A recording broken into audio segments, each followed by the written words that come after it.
संसार में कछु ना। सुना मेरी बात। रोई के हरिश्चंद्र बोले करम चले कछु करवाइले होनी बड़ी है बलवान करम चले कछु करवाइले।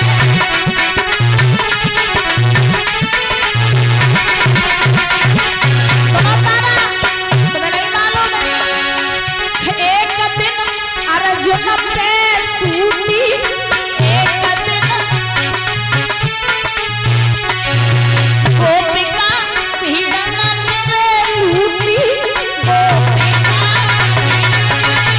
लूटी एक बाण सब झूठे पड़ी गए बाण सब झूठे पड़ी गए होनी बड़ी है बलवान करम चले कछु करवाइले कछु करवाइले होनी बड़ी है बलवान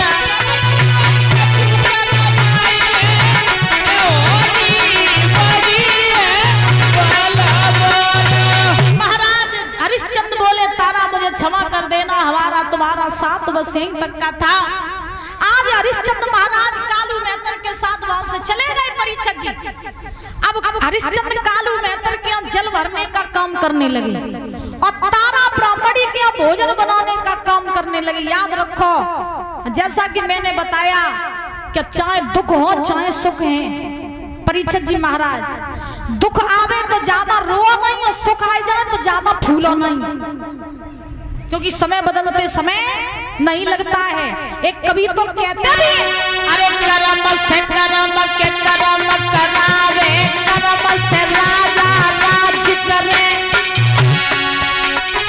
करम से राजा राज करे और करम ही राजा को भीख मंगावे।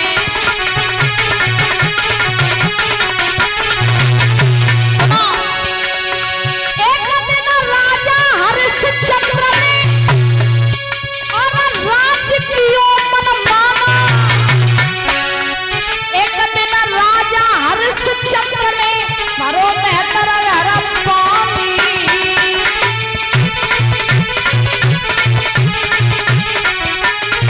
इसीलिए कहते बलियारी बलियारी समय तेरी बलियारी राजा से हुई है भिखारी समय तेरी बलियारी।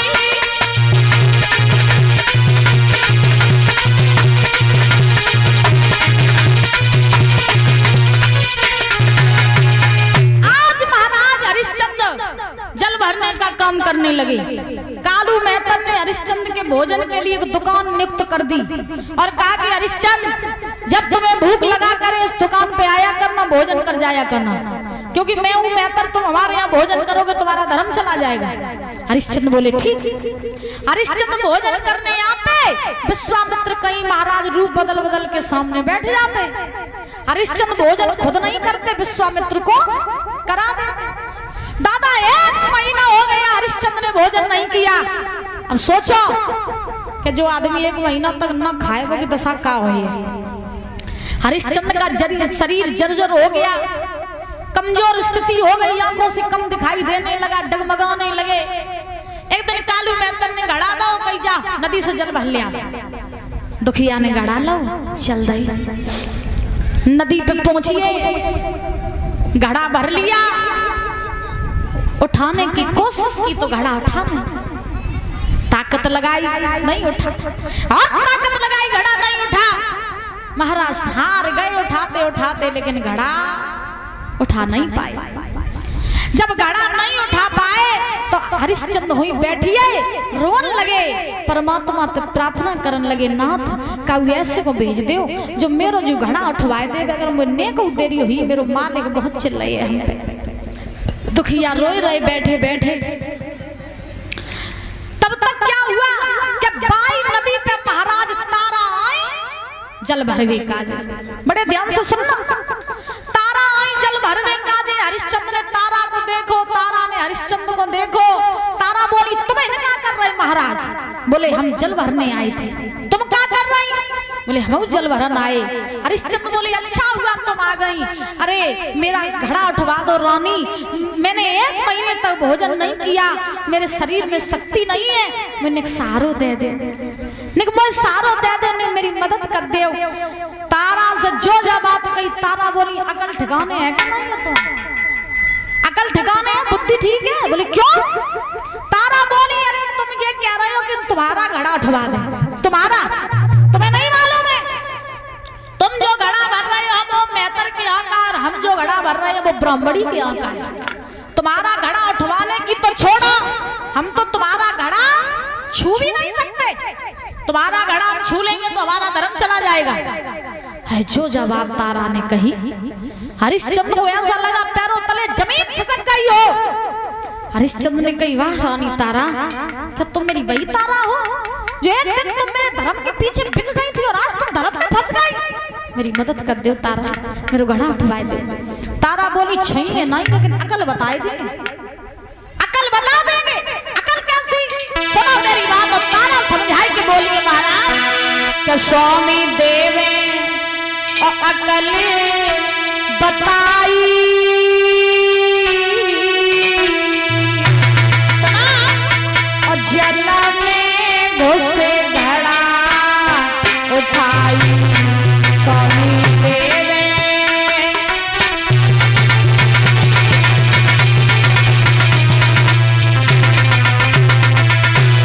तारा बोली महाराज स्वामी देवे अकल बताई, जल में घुसे घड़ा उठाई स्वामी देवे।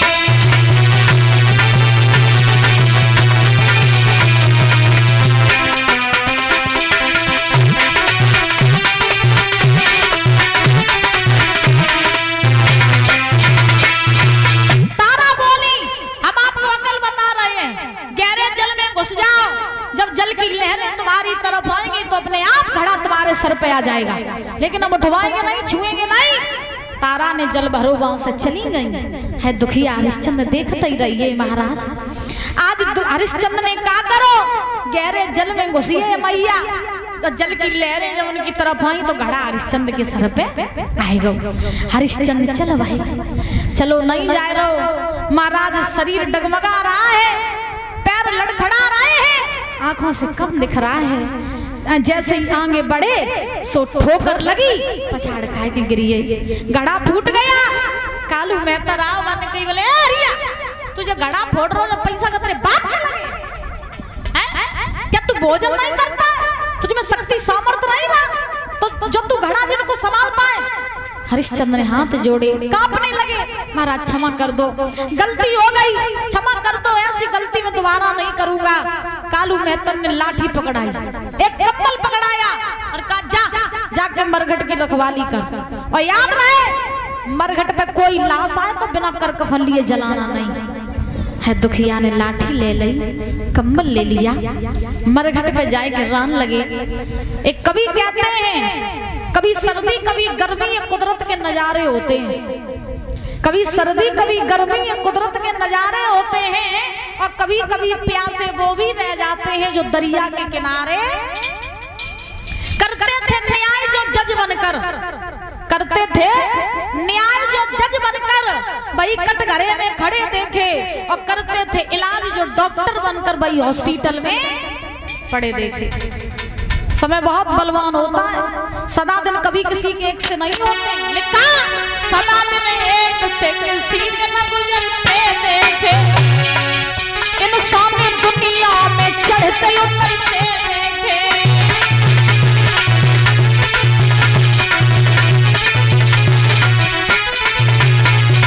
बाबा जिन लोगों ने किया था लाखों का लेना देना, लाखों का लेना देना, लाखों का लेना देना, वही दर दर पे आप भी मांगते देखे, सदा दिन एक से किसी के न गुजरते देखे।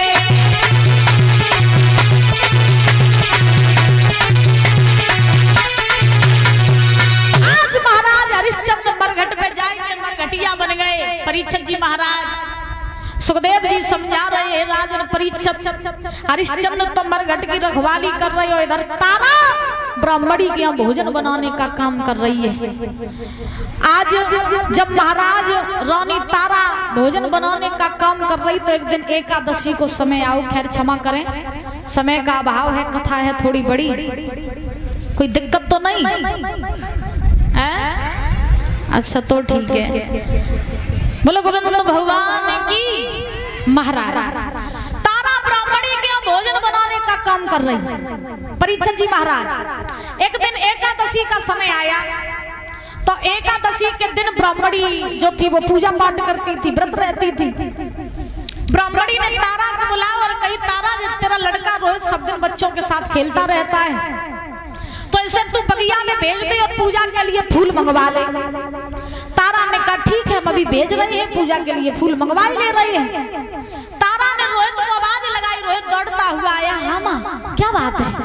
मैया ने हाथ में डलिया पकड़ाई दी बेटा के और कही लला तुम चले जाओ। बगिया से ने पूजा के लिए फूल तोड़ लिया। लला ने कही हाँ माँ हम अभियाल जा रहे, लौट के अभियाल तुरंत आए रहे। लला ने बगिया ले, महाराज डलिया ले ली हाथ में। चल बहू, ये नहीं जानता था कि हम जा रहे हैं तो लौट के नहीं आएंगे। चल दिया रोहित। अब महाराज जैसे ही चलो है तो रोहित कैसे जाए रो दादा के बाप की बात में डलिया में चलो है तुम्हारे रोहिदास।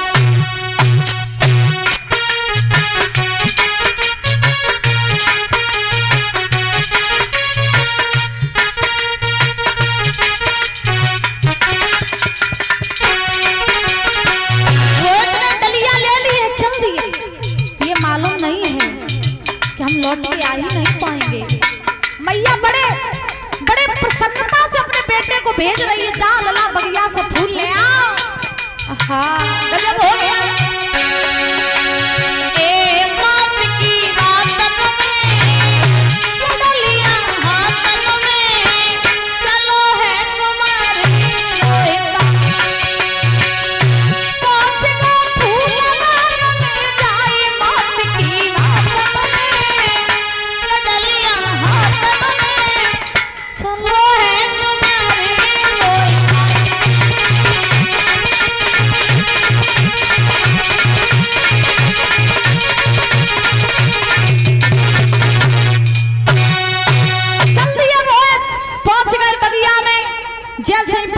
बगिया में पहुंचे तो फूल तोड़ने लगे, अब फूलों को तोड़ के डलिया में रखने लगे। विश्वामित्र को तसल्ली नहीं भाई, सांप को रूप बनाओ, फूल में जाए के छिपी आई। लला ने जो फूल तोड़वे के लिए हाथ बढ़ाओ महाराज, सो विश्वामित्र ने उंगली में डस लिया। जैसे ही उंगली में डसो रोहित के, सो लला के हाथ से डलिया छूट गई, फूल महाराज बिखर गए।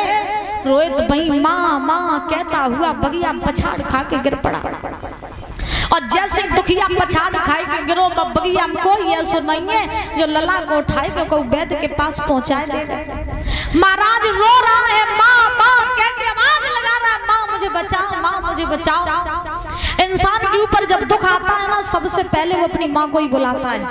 याद रखो, फिर चाहे वो बच्चा हो चाहे वो बूढ़ा हो, सबसे पहले इंसान के ऊपर दुख आते तो वो अपनी माँ को बुलाता है, क्योंकि माँ और बच्चे का रिश्ता बड़ा महाराज पवित्र होता है।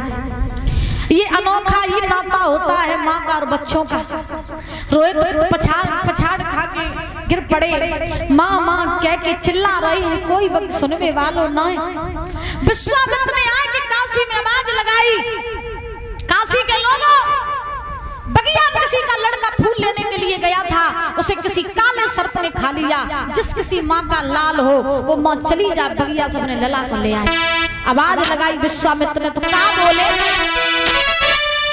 काशी के लोगों बात सुनो, एक लला बाग में आयो है, और मैया मैया चिल्लाई रहो, पैकार लांग ने खायो है।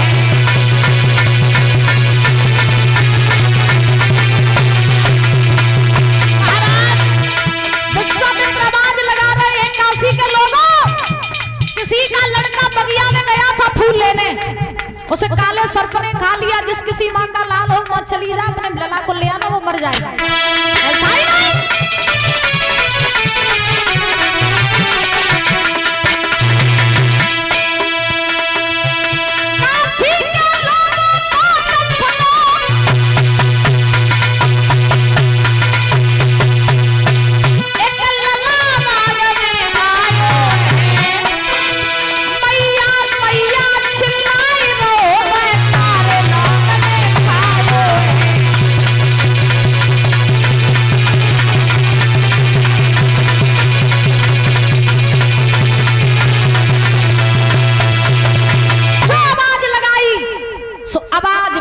तारा के कान में है, जो आवाज तारा के कान में पड़ी कि काऊ को लला दिमाग में झटका लगो, मेरो ही पूत बगिया में गौआ। तो जो आवाज लगी कि महाराज सुनी, दिमाग में झटका लगो कि मेरो ही पूत बगिया में गौ, तो सो मैया को होश नहीं रहो महाराज, होश नहीं रहा।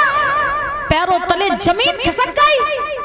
भोजन बना रही थी, भोजन बनाना तो छोड़ दिया, भागी। अब ब्राह्मणी के पास पहुंची, पाए पकड़ के बोली, मैया मेरो लला बगिया में फूल लेबे काजे गौ तो भाई गौ काले सर्प ने खाइलो। मैया मुन्ने को वगा देरी हुई, मेरे लला मर जाएगो मैया, वो बचेगो ना, मुझ चलो जान दे, मुझ चलो जान दे, मेरी आंखों को तारो चलो जाइए मैया, मेरे लला कछो ही हो बगी मैया जीते जी मर जाएगी।